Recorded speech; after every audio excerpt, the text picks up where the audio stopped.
Everyone, my name is doctor Priyanka सावकार नवले। मेरा clinic world class dental clinic ये पुणे के एफसी रोड पे लोकेटेड है।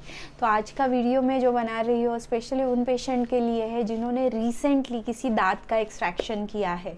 तो ऐसे टाइम पे कौन से प्रिकॉशंस लेने हैं और क्या इंस्ट्रक्शन दिए जाते हैं। तो सब पहले वाला जो इंस्ट्रक्शन जो सबसे ज़रूरी है और हर पेशेंट को हम देते हैं कि आपको जो प्रिस्क्रिप्शन लिखा हुआ है, जो प्रिस्क्रिप्शन हमने दिया हुआ है उसको फॉलो कीजिए। स्पेशली एंटीबायोटिक्स का, एंटीबायोटिक्स और एनाल्जेसिक यूजुअली एक्सट्रैक्शन के बाद प्रिस्क्राइब किए जाते हैं। एनाल्जेसिक आपको ज़ख्म का जो दर्द होता है वो कम करने में मदद करता है। एंटीबायोटिक वो वुंड को इन्फेक्शन से बचाने में मदद करता है। तो एंटीबायोटिक जो भी आपको दिए होंगे, भले ही वो 10 टैबलेट है, आपको वो 5 दिन का कोर्स पूरा करना ही है।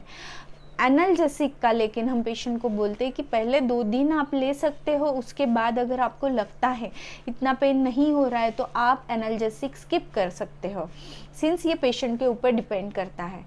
और एक दवाई जो उस प्रिस्क्रिप्शन में हम लिखते हैं यूजुअली वो एंटासिड होती है। बहुत सारे पेशेंट को एनाल्जेसिक या इससे गैस्ट्राइटिस होने लगता है, उल्टी जैसी फीलिंग आने लगती है। तो इसलिए जो एंटासिड आपको दिए होते हैं वो आपको प्रायर टू फूड लेने हैं, फिर फूड खाना है और उसके बाद ये मेडिसिन लेने हैं। तो इंस्ट्रक्शन हो गया 1 नंबर का कि आपको एंटीबायोटिक पूरे लेने हैं, बीच में स्किप नहीं करने। एनाल्जेसिक आप स्किप कर सकते हो।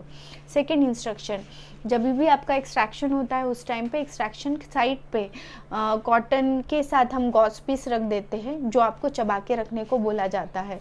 तो यूजुअली पेशेंट को ये एडवाइस किया जाता है कि आधे घंटे से 45 मिनट्स तक वो कॉटन को आप वहीं पे रखो। उससे ब्लड वेसल कॉम्प्रेस होने में मदद होती है, हीलिंग फास्ट हो जाता है और सेकंड ब्लड क्लॉट फॉर्मेशन में भी मदद होती है और ब्लीडिंग स्टॉप हो जाता है। तो इसलिए आपको वो रखना है, कॉटन इमीडिएटली फेंकना नहीं है।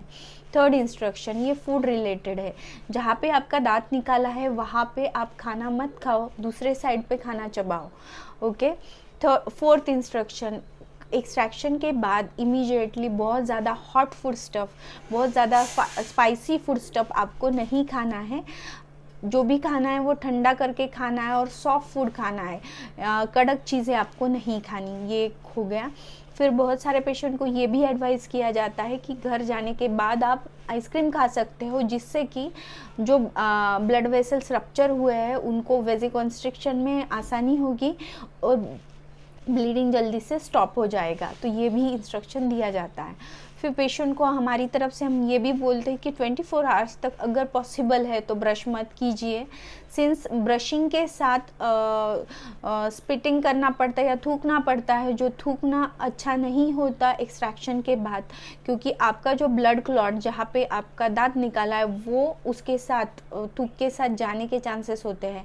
तो इसलिए थूकना नहीं होता इमीडिएटली आफ्टर एक्सट्रैक्शन। तो ये भी एक इम्पॉर्टेंट इंस्ट्रक्शन है। फिर पेशेंट को ये भी बोला जाता है कि मोस्टली 24 to 48 आवर्स थोड़ा सा आराम कीजिए, एकदम स्ट्रेनस एक्सरसाइज या कुछ मत कीजिए, जिससे कि सिंस आपके बॉडी ने एक सर्जिकल प्रोसीजर के थ्रू गई है तो आपको थोड़ा सा आराम करना है, ज़्यादा नहीं, 24 to 48 आवर्स एटलीस्ट। फिर और एक इंस्ट्रक्शन स्मोकर्स के लिए होता है कि आपको स्मोकिंग नहीं करनी at least for 24 to 48 hours, again for the same reason कि स्मोकिंग की वजह से वुंड हीलिंग में थोड़ी दिक्कत आ जाती है। तो ये बेसिक इंस्ट्रक्शन है, जब भी किसी पेशेंट का एक्सट्रैक्शन होता है तो उनको ये हम देते हैं।